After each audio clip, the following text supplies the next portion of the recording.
எனது இனிய காலை வணக்கம். இந்து மக்கள் கட்சியினுடைய தலைவர் அண்ணன் அர்ஜுன் சம்பத் அவர்கள், அதாவது பொதுவாக நான் 3வது முறையாக அவரை மீட் பண்ணுறேன்.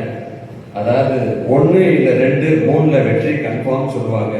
அதனால் இதற்கு பிறகு கண்டிப்பாக எல்லாமே வெற்றியாக அமையுங்கிறது 3வது தடவை சந்திப்பிலே தெரியுது. பொதுச் செயலாளர் அண்ணன் குருமூர்த்தி அவர்களுக்கும் எல்லாருக்கும் மீண்டும் ஒருமுறை என் பணிவான வணக்கத்தை சொல்லிக்கிறேன். பொதுவாக ஏற்கனவே நான் சுவாமி மலையில சொன்னது தான், அர்ஜுன் சம்பத் அப்படின்னு சொன்னாலே அந்த பேருக்கே ஒரு தனி ஒரு காந்தம் உண்டு. அதாவது ஒரு பேருக்கு எப்பயுமே அது ஒரு பவர்ஃபுல்லாக இருக்கும். அர்ஜுன்னா உங்க எல்லாருக்குமே தெரியும், அர்ஜுனோட வில்லுக்கு என்ன பவர்ங்கிறது உங்களுக்கு தெரியும். அது மட்டும் இல்லாமல் சம்பத்துங்கிறது சகல செல்வங்களும் இருக்கக்கூட பார்த்தா சொல்லுவாங்க. செல்வம்னா பணம் மட்டும் இல்லை, செல்வம் எல்லா செல்வங்களும் 16 செல்வங்கள் நிறைஞ்சிருந்தா தான் சம்பத்தோட நீ இருக்கணும்னு சொல்லுவாங்க. ஆனால் தைரியத்தோடையும் சம்பத்தோடையும் 16 செல்வங்களோடு இருக்கக்கூடிய ஒரு தலைவர் தான் உங்களுக்கு கிடைச்சிருக்கிறார். ஆக்சிடென்ட் ஆனா கூட சரியான உடனே மீண்டும் நம்ம செயற்குழு பொதுக்குழுவை கூட்டணும், அடுத்து என்ன நடவடிக்கை எடுக்க போறோம், அடுத்து என்னென்ன பண்ணணும் அப்படிங்கிறது உங்க எல்லாத்தையும் ஆலோசனை கேட்டு தலைவர் முன்னாடி சொல்லி அதை மனுவா கொண்டு போய் கொடுக்கறதுக்காக தான் இந்த செயற்குழு பொதுக்குழு கூட்டம் போட்டிருக்காங்க. இதுக்கு என்ன நடந்துச்சுன்னா, நேற்று காலையில் ட்ரெயினில் இறங்கினேன். ட்ரெயினில் இறங்கும் போது 6 மணிக்கு ட்ரெயின் வந்துச்சு. எங்க வசந்த, இந்த வசந்த தான் இங்கேருந்து கூப்பிட வந்தார், கார் அனுப்பியிருந்தார். அப்போ நேற்றுக்கு தான் வசந்த பார்க்குறேன். இருந்தால் ஏன் வசந்தன்னு உடனே மைண்டில் ஏறுச்சுன்னா, ஒரு மனுஷனுக்கு ஒரு ஃபோன் வரலாம், 2 ஃபோன் வரலாம். ஆனால் ஃபோன் வந்துக்கிட்டே இருக்குன்னா அது இப்படி ஒரு ஆள் இப்போ தாங்க பார்க்குறேன். அது எதை எடுத்தாலும் சரி எல்லார்ட்டையுமே சொல்லுங்க ஜி, ஐயோ நம்பர் வருது யாரும் தெரியலையே, சொல்லுங்க ஜி தெரியுது அப்படின்னு சொல்லிட்டு சமாளித்து அவர்கிட்ட பேசி இவ்வளவு பேரையும் கூப்பிட்டு எல்லாத்தையும் பேசி வந்துருங்க, அங்கே ரூம் இருக்குது, இங்கே மண்டபம் இருக்குது, எல்லாத்தையும் ஏற்பாடு பண்ணிட்டு ரயில்வே ஸ்டேஷன் நேராக மார்க்கெட்டுக்குள்ளே கூப்பிட்டு போனார். என்ன நான் காப்பி தானே சாப்பிட்லான்னு சொன்னேன், காய்கறி அப்புறம் கூப்பிட்டு போகிறீங்க அப்படின்னு. மார்க்கெட்டுக்குள்ளே போய் காய்கறி மூட்டை கீட்டை எல்லாத்தையும் ஏற்றி வச்சுட்டு அந்த மூட்டை மேலே தூக்கி எண்ணெயை உட்கார வச்சு நேராக கொண்டு இங்கே மண்டபத்தில் இறங்கினாங்க. அப்புறம் பார்த்தா எங்கேருந்து அவர் வந்தார், அண்ணன் தட்சிணாமூர்த்தி அண்ணன் வந்தார். அண்ணா நமஸ்காரம் அண்ணா, வந்துட்டேடா அப்படின்னாரு. வந்தாச்சு. அப்புறம் டிஃபன் சாப்பிடலாமான்னாரு. டிஃபன் சாப்பிட்றதுக்கிட்டும் முதல்ல குளிச்சுட்டு வந்துடலாம் வாங்க அப்படின்னு குளிக்க கூப்பிட்டு போனார். அப்புறம் சாப்பாடு வாங்கி கொடுத்தாரு. எப்போ வந்தீங்கன்னு கேட்டேன். நான் நேற்று வந்தேங்கன்னு. பொதுவாக உங்கள் எல்லாருக்குமே தெரியும், ஒரு கட்சி கூட்டம் போகிறதா இருந்தால், பொதுக்கூட்டம் போகிறதா இருந்தால், இல்லை பிரச்சாரத்துக்கு போகிறதா இருந்தால், எலெக்ஷனுக்கு முன்னாடி ஒவ்வொருத்தங்களுக்கும் ஒரு தொழிலதிபர்கள் கடைக்காரங்க அந்தந்த ஊரில் இருக்கிறவங்க ஃபண்டு வரும்.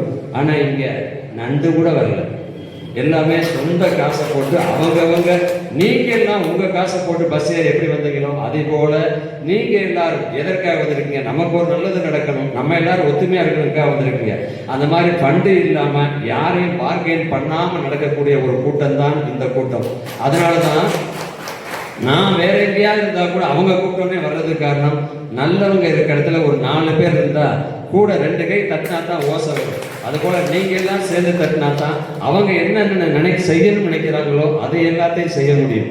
நேற்று அப்போ பஸ்ஸில் சாயந்தரமா அந்த பக்கம் போகலான்னு சொல்லி நம்ம அண்ணனை இணை செயலாளர் தென்காசி வாங்க, அங்கே ஒரு சாமியை கும்பிட்டு அப்படியே காசி விஸ்வநாதரை பார்த்துட்டு அப்படியே அல்வா சாப்பிட்டு வரலான்னாரு. சரி சொல்லி சாயந்தரமா காசி விஸ்வநாதர் இங்கேருந்து 6 மணிக்கு கிளம்புறோம். 6 மணிக்கு இங்கேருந்து மத்தியானம் வேற இடையில சாப்பிட்றதுக்கு போகிற மாதிரி அண்ணா குளிச்சுட்டு வந்துட்டு அண்ணா சாப்பிட வரலாமா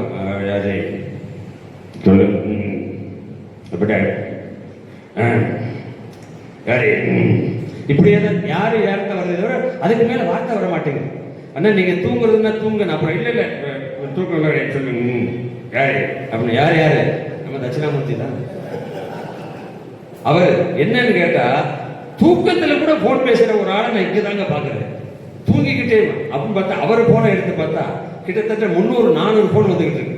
போன் அடிச்சா சரி வந்திருக்கேன், பஸ் ஸ்டாண்ட் பக்கத்தில் கல்யாணம் மத்தியானம் எல்லாரும் ஏற்பாடு ரெடி, மேலே வீட்டு சாப்பாடு வாங்க, நீ குளிச்சு சாப்பிடல வாங்க அப்படின்னு. இப்படி ஒவ்வொருத்தரும் அவங்க ஒரு 4-5 பேர் நியமிச்சிருக்காங்கன்னா 4-5 பேரும் அப்படியே கில்லி மாதிரி வேலை பார்த்துட்டு போனாங்க. 6 மணிக்கு அங்கே போனோமா, காசி விஸ்வநாதர் சாமி கும்பிட்டு அப்படியே அவர்கிட்ட போனா அவர் வாங்க காஃபி சாப்பிட்டு போயிடலாம்னு சொல்லிட்டு அந்த சந்து பொந்து இங்கே இடுக்கு கூட்டாங்க. அங்கே ஒரு சந்துக்குள்ள பைக்கு கூட போகாது. அந்த பைக்கு போகிற சந்துக்குள்ள எங்கள் அண்ணன் ஒருத்தர் இருப்பார், எங்கே கூட்டு போனாங்க இந்த வழிகாட்ட, இங்கே தான் தாடி வச்சுட்டு எங்கே காணோம், கீழே போயிட்டாரா அவர். வாங்க இருக்கார் பாருங்க, கை எதிரிங்க. அவர் தான் நேற்று மார்க்கெட்டுக்கு இங்கேருந்து கூட்டு போனார்.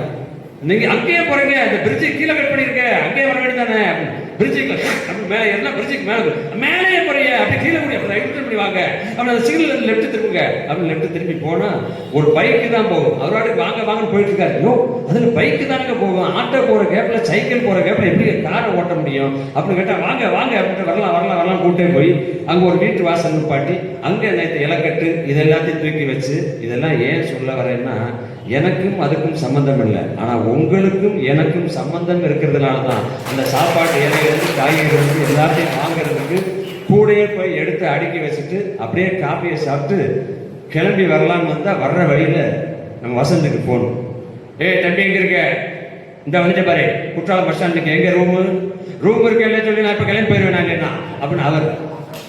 ஏய் இல்லை ரூம் நான் போட்டுக்கிட்டுமா நீ போடுறியா, இந்த மண்டபத்தில் இருக்குன்னு இந்த ஒரு மணி நேரம் ரொம்ப டிராஃபிக்காக இருக்குது, இந்த இலக்கில வாங்கிட்டு வருங்க, இந்த வரை ரூம் இருக்குன்னு சொல்லு, இல்லைண்ணே நீங்கள் போய் குற்றா குளிச்சுட்டு வாங்க, சாப்பாடுலாம் ரெடியாக இருக்கு, குளிச்சுட்டு வந்து ரூம் ரெடி ஆகிடும், நம்ம இந்த வரை நான் மறுபடியும் சொல்ல ரூம் இல்லைன்னு சொல்லி நான் இப்படியே கிளம்பி போயிடுவேன் அப்படின்னு.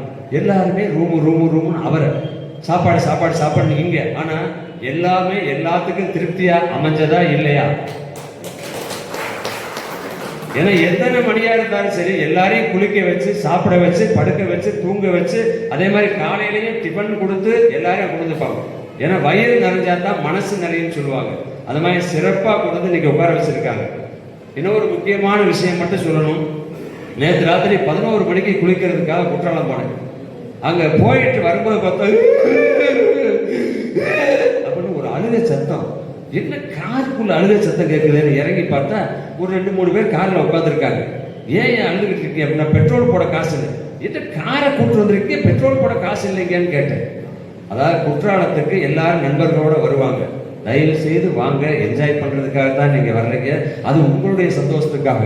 வருஷம் பூரா நீங்க வேலை பார்க்குறீங்க, மனைவிட்ட குழந்தைகள்கிட்ட சொல்லிட்டு நான் ஃப்ரெண்ட்ஸோட போறேன், ஒரு 4 நாள் ரிலாக்ஸா இருக்கணும்னு சொல்லிட்டு குடிங்க குடிங்க நான் வேணான்னு சொல்லல.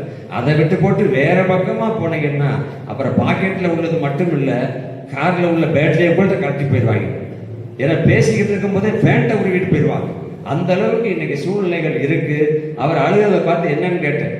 ஒருத்தங்க வந்தாங்க, ஹலோ எக்ஸ்கியூஸ் மீ, எந்த பக்கமா போறீங்க, நீங்க எந்த பக்கமா, இவர் போதே நீங்க எந்த பக்கம் போகணும்னு சொல்லுங்க, நான் உங்களை இறக்கி விடுறேன் அப்படின்னு இவர் நல்லது பண்றாங்க. உடனே அவங்க எந்த பக்கம் தான் போகணும், ஏறுங்க அப்படின்னு ஏற்றியாச்சு. கொஞ்சம் தள்ளி உட்காரலாமா, என் மடியில கூட உட்காந்துக்குங்க அப்படின்னு சொல்லிட்டு இடம் இல்லையா, மடியில உட்கார வச்சுட்டாரு. மடிக்கு கீழே ஒரு 35,000 ரூபாய் பணம் வச்சிருக்காரு. கொஞ்சம் நிப்பாடுங்க நான் இறங்கிக்கிறேன். ஏன் 1/2 கிலோமீட்டர் கூட இல்லை, அதுக்குள்ள இறங்கிறீங்க, நான் வந்த வேலை முடிஞ்சிருச்சு நான் இறங்கிக்கிறேன் அப்படின்னு சொல்லிட்டு அவங்க இறங்கி போயிட்டாங்க. அப்ப அப்படியே பெட்ரோல் பங்க் வண்டியை விடு அப்படின்னு இருக்காரு. ஸ்டார்ட் பண்ணி பார்த்தா ஸ்டார்ட் ஆக மாட்டேங்குது. அண்ணன் பெட்ரோல் ட்ரை ஆயிடுச்சு. ஏய் இந்த காசு இருக்குடா அப்படி நான் தள்ளுறா, ஒரு புல்லுக்குள்ள போய் ஒரு தேங்காய் ஃபுல் பண்ணலாம் போ அப்படின்னு சொன்னா அப்படி கீழே கையை விடுறாரு. பணத்தை காணோம் அப்படின்னு கதறாரு. அப்படியே அங்கே கதறிட்டு இருக்காரு. இங்கே கதறாருங்க, நேராக ஸ்டேஷனுக்கு போங்கன்னு சொன்னேன். குற்றாலம் ஸ்டேஷனுக்கு போய் அங்கே போய் கதறி இருக்காரு. நம்ம கருப்பு படத்தில் வர்ற மாதிரி, ஐயா நாங்கள் ஊர்லேருந்து வந்தோம், இந்த மாதிரி ஃப்ரெண்டுகளோடு சேர்ந்து வந்தோம், லிஃப்ட் கேட்டாங்கன்னு ஏற்றுனேன், 1/2 கிலோமீட்டரில் பணத்தை அடிச்சுட்டு இறங்கிட்டாங்க அப்படின்னு. உடனே அந்த காவல் அதிகாரி நல்லவங்களா இருக்க போய் உடனே அவங்கள தேடி பிடிச்சி யாருன்னு பார்த்து ட்ரேசர் பண்ணி ஒரு மணி நேரத்துக்குள்ள அவங்கள பிடிச்சி கொண்டு வந்து அந்த பணத்தை வாங்கி மீட்டு கொடுத்து அவங்கள சந்தோஷமா ஊருக்கு அனுப்பி வச்சிருக்காங்க. இந்த நேரத்தில் அவங்களுக்கு நன்றி சொல்ல கடமைப்பட்டிருக்கேன். எதுக்குன்னா, நம்ம ஒரு இடத்துக்கு ஜாலியா என்ஜாய் பண்றதுக்காக வரோம்னா அது மட்டும்தான் இருக்கணும். அதை தாண்டி இன்னொரு சந்தை அதே மாதிரி நம்ம நிதானம் தவறிச்சுன்னா என்ன வேணாலும் நடக்கலாம். ஊர் விட்டு ஊர் வந்திருக்கிறோம், அதை ஜாக்கிரதையா வாங்க, ஜாக்கிரதையா போங்க. அண்ணன் குருமூர்த்தி என்ன சொல்லும் போது என்கிட்ட ஒரு வார்த்தை சொன்னார். அண்ணன் நாளைக்கு தானே கிளம்புறோம்னாரு. என்ன நேற்று வந்தீங்க இன்னைக்கு இருந்துங்க நாளைக்கு கிளம்புறீங்கன்னு சொன்னேன்.